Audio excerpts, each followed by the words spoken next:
guys. Ayaw na, hugo na. Hugo. Ayaw, G. Karin, ibahatag niya dito kay Baba. More, magkuha pa daw siya glain ay. Tarong nga gunit doha kamot. Dungagan pa daw na.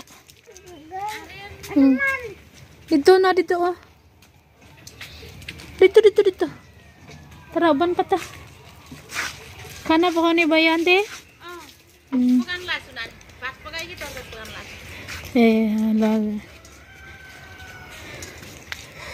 Tara. Halo, Ji. Oo. Andaw, Ji. Tanaw daw ko dali daw. Unsa din ang nasa imong likod? Ay, unsa din ang nasa imong bulsa? Doy. Unsa man na? Chip. Isa man na tagana. Dali lagod. Tanaw sa ko. Unsa man na? Doy. Ha? Tanaw gani kuno ayo di ba kay mabasa ka diha. Ndaw.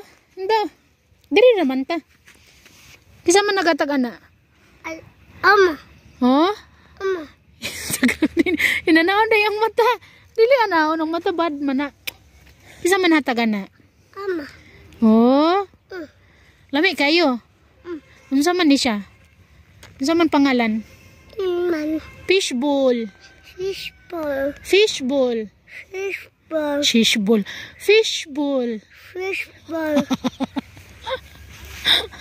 Apag hinay na ka madali nas ka. Pinalan siya ng fishbowl ng binan ko. Babae. Guys, tingnan niyo yung pag. Grabe. Sobrang lamig. Nawa na ako kanina pero pinagdagdagan ng binan ko. Oops. It's okay. Kasi konti lang yung kinuha ko.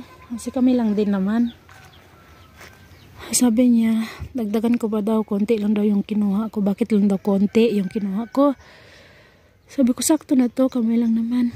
Hindi, kunin mo marami para pag magluluto ka mamaya hindi mo na kailangan manguha pa ulit. Ayan. Help me? Ano man? Huh? Ayaw, hulog, uy. Dari ka agi, uy. So guys, share ko sa inyo. Kwento ko sa inyo nung pagdating namin dito. Habang nagkakwento ako, dyan ko mo iharap pa para naman makita nyo yung palibot. Ayan. So na guys, nung hindi pa flight namin ha. Sabi na ako, doon pa kami sa bahay sa Pilipinas. Nasabi na ako sa asawa ko na huwag siyang magsabi na pauwi na kami dito. Tsaka kami lang, huwag niya na kami pasundo. Kaya ko na, sabi kong ganun. So ako kasi pag alam ko na yung lugar-lugar, so kaya ko na, alam ko na paano magbiyahe, ganun. So kaya ko na ako, kahit ako lang, may kasama akong bata, tatlo. Namin sa Nepal. So yun. So pagkatapos nun, nag-flight na kami. Hindi ko alam na, yung asawa ko sinabi niya pala sa mga biyanan ko na uuwi na kami. Tapos itong mga biyanan ko din naman, kunento niya rin sa iba na uwi na nga kami. So syempre excited din sila na.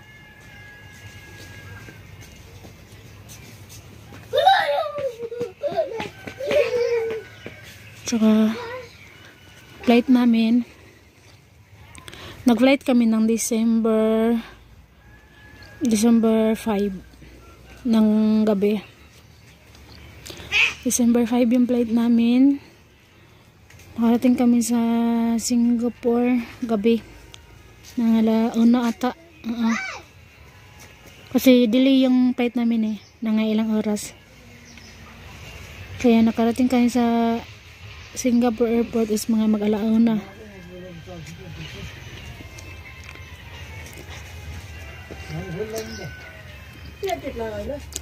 So, habang nag-ano yung Habang na-flight kami, yung asawa ko nandun na, nag-aantay na sa Singapore. So, habang nag-aantay ako nagtingin-tingin ako ng luggage ko kasi babawatin ko na ba para makuha na namin.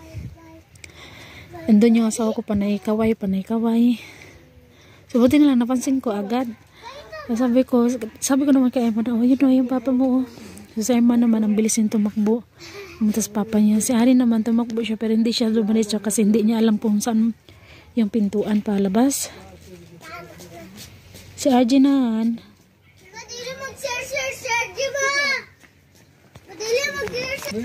so yung kinuha na kami ng asawa ko nung punta na kami doon sa sa hotel na chinek-in na binook namin, sorry.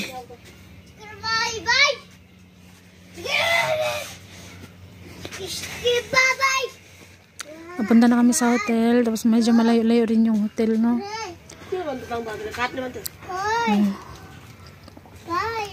Doon na, sobrang saya ng asawa ko. So, yung asawa ko, sobrang tuwa niya kasi nayakap niya yung mga bata. Kung kami ng asawa ko, nakita kami, parang wala lang. Nahiya ako. Ayaw kong, hindi ko man siya niyakap, parang na siya rin, nahiya rin yung asawa ko eh. Pareho kami nahihiya. Sa bata lang siya naiyakap yun talaga yung mga bata. Si RJ naman, na mga oras na yun is, si RJ kasi is may lagnat. Habang nag-flight talaga kami, habang nag-aantay kami doon sa airport sa Davao is may lagnat na si RJ. Mataas na yung lagnat niya, tapos wala siyang ganang kumain, panay lang siya. Gusto niya lang palagi ko siya niyayakap, ganun. Nasa aeroplano kami. Habang nasa aeroplano kami, nagsuka siya ng isang beses. Nung papunta lang kami sa Singapore ba.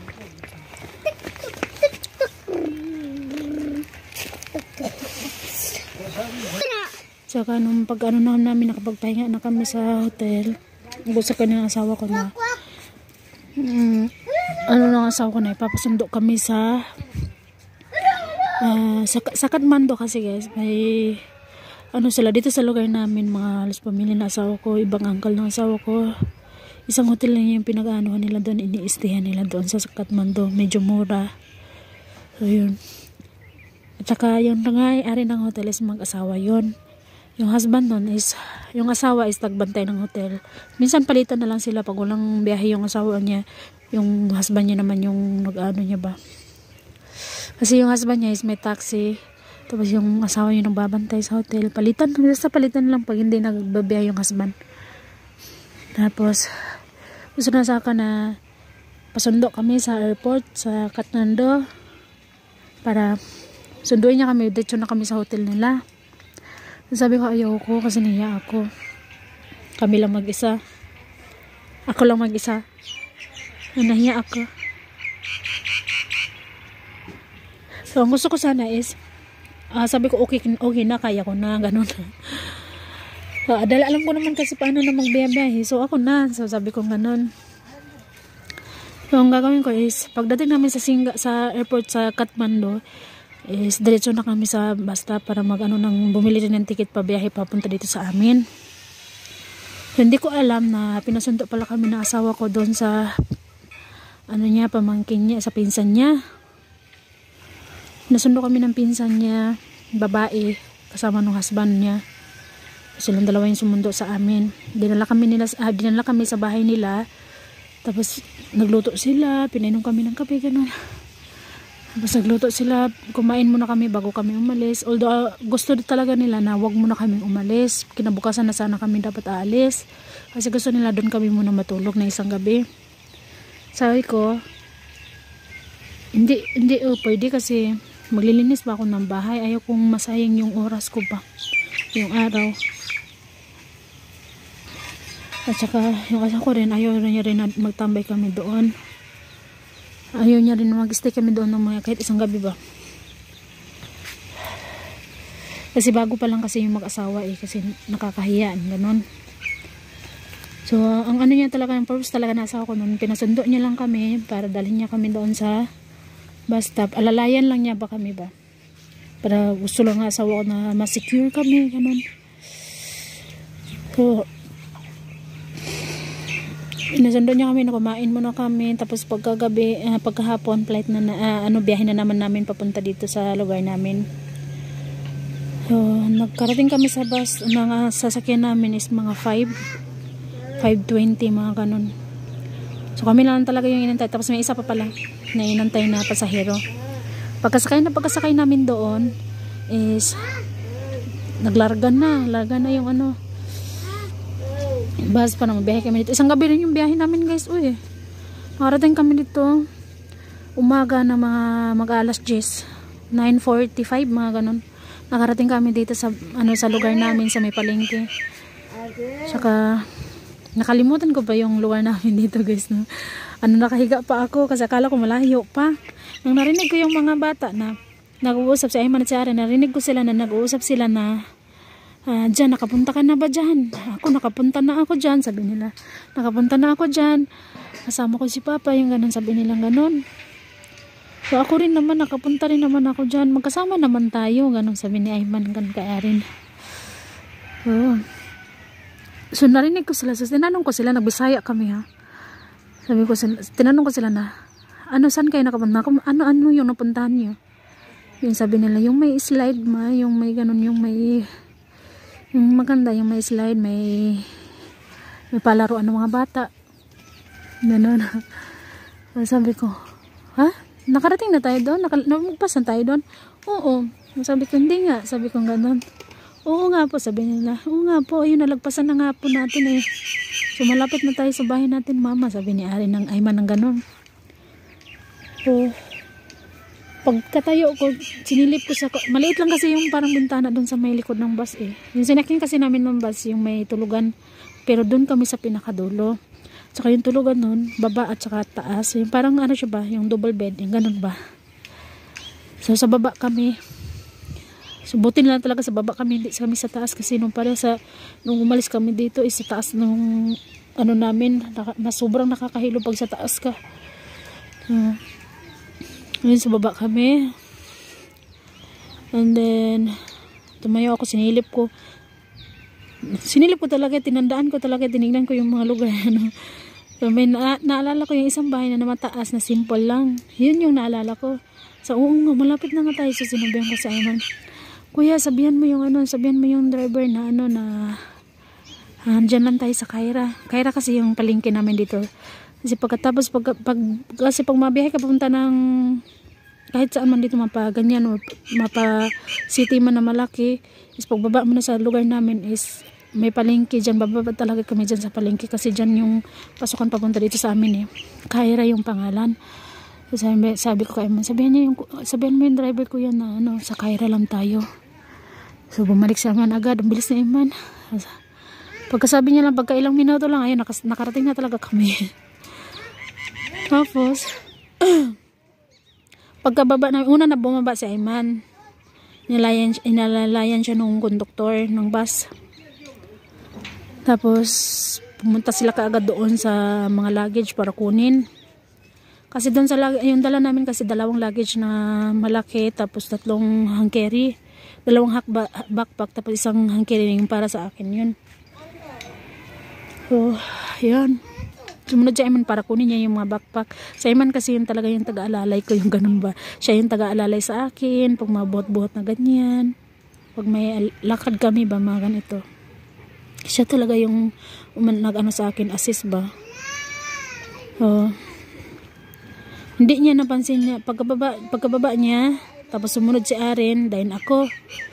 Si Ayman hindi niya napansin na yung biyanan ko tumakbo pala. Grabe yung bilis ng takbo ng biyanan ko. Nakita niya yung bus na huminto, tapos kami yung bumaba. Bilis yung tumakbo.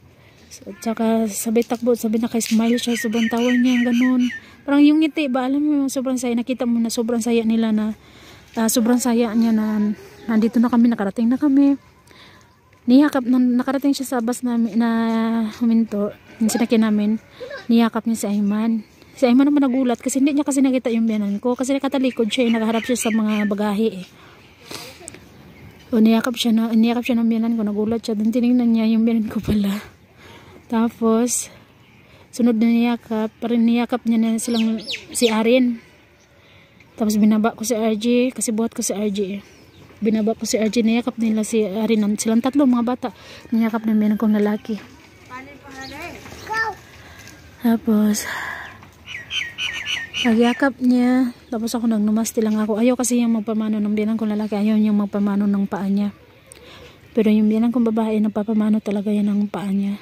Kasi dito kung sa atin, nagmamano tayo ng mga kamay, no? Dito kasi sa Nepal, nagmamano sa mga paa. Ganun talaga dito. So, yun. Marating na kami dito pagkatapos. Tumulong yung binan ko sa pagbuhat ng mga luggage. Sinakay sa tricycle. Nagtawag ng tricycle. Sinakay sa tricycle. Tapos, ako at saka si RJ yung luggage sa tricycle kami. Tapos si Arin, si Ayman doon sa motor nila. Namin. Yung motor namin. Tapos, nag-biyahe kami na mga ilang minuto din. Nagsakay kami ng tricycle. Malamig. Kasi umaga pa yun. Sobrang lamig. Dito kasi sobrang lamig pag umaga at gabi. Pag tanghali kasi naibsan yung lamig pag tanghali kasi magbibilad kami sa araw sa labas. Ayun. Biyahe kami. Tapos pagkarating namin dito, yung merang babae is nagantay na siya doon sa likod. Naalala niyo guys, sa likod nila is may yung CR. May CR tapos may bayabas. Yung kinukuhanan ko ng bayabas dati. Ayun. Ando na yung babae, yung minang kong babae nag-aantay na sa amin. Pagkarating din namin niyakap. Same lang din, niyakap na yung mga bata.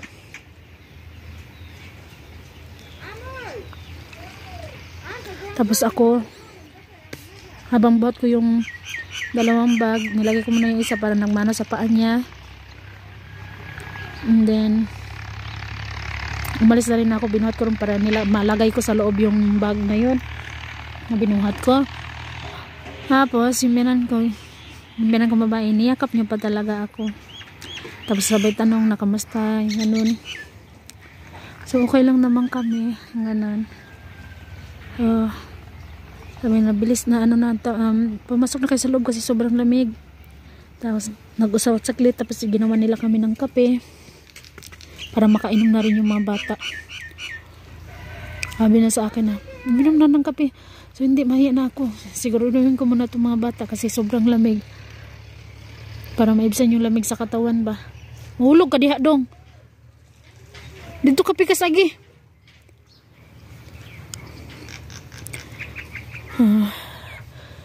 Umupo lang ako ng saglit. Pumasok kasi kami sa bahay nila. Kasi doon nila dinala yung mga luggage. Doon nila dinala yung mga luggage sa bahay nila. Kasi yung bahay namin hindi pa nga nalinisan. So umupo lang ako saglit. Tapos habang nagkakape yung mga bata, inanuhan ko muna, inalalayan ko muna na magkape sila. Tapos pagkatapos na uminom ng kape is magtsaa pala yun. Pumunta na kami sa bahay namin. Inopen ko yung pintuan. Tapos sinaante din, maraming tao din sila. Namaste na rin ako. Pagkatapos pumunta na kami sa bahay namin. Nagano kami para magwalis. Mama rin yung mga binan ko, babae, lalaki. Saka si auntie, sumalubong din to si auntie. Nagwalis din si auntie. Auntie yung isa kong, yung kaklos ko na auntie. Although kaklos ko naman silang lahat. Pero kasi si auntie, palagi kasi yan siyang wala sa bahay nila. Yung mga dalaga, yung si Jano lang yung meron nagluluto, ganun. Kasi nagrarakit-rakit din yan si auntie dito.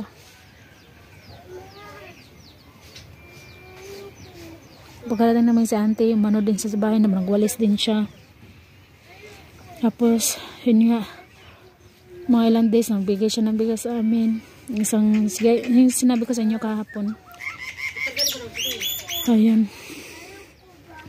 Tapos yun, naglinis na kami. Sasabi naman biyanan ko na dahan-dahan lang dos paglinis. Tsaka,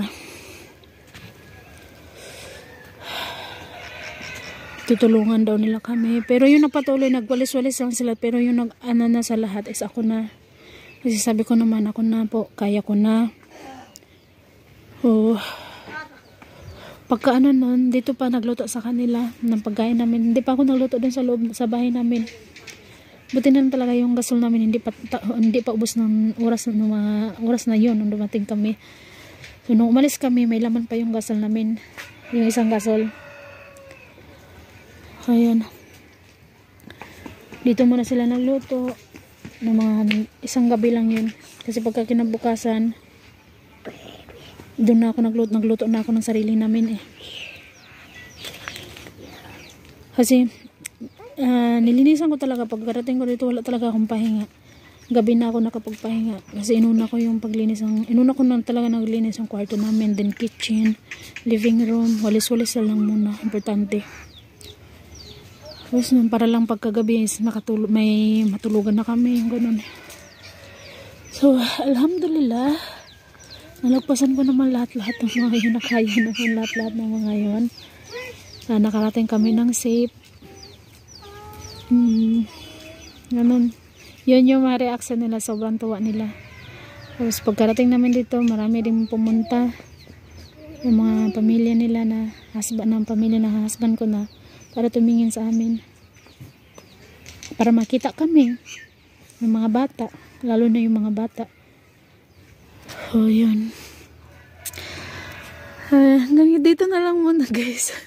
Kasi yung kinuha ko na bata no, binan ko na yung naglinis. Binan ko na yung nagpatuloy sa hihimay. Konti lang kasi yung kinuha ko kanina. Nanguha na ako kanina, konti lang. Pero sabi ng bilang ko lalaki, dagdagan ko pa daw para hindi na ako pabalik-balik kumuha. Kasi yung binan ko naman hinimay niya na lamang habang nag-ano kay RG din. So, dito na lang muna guys. Bye-bye po everyone. God bless us all. Thank you so much. Bye-bye.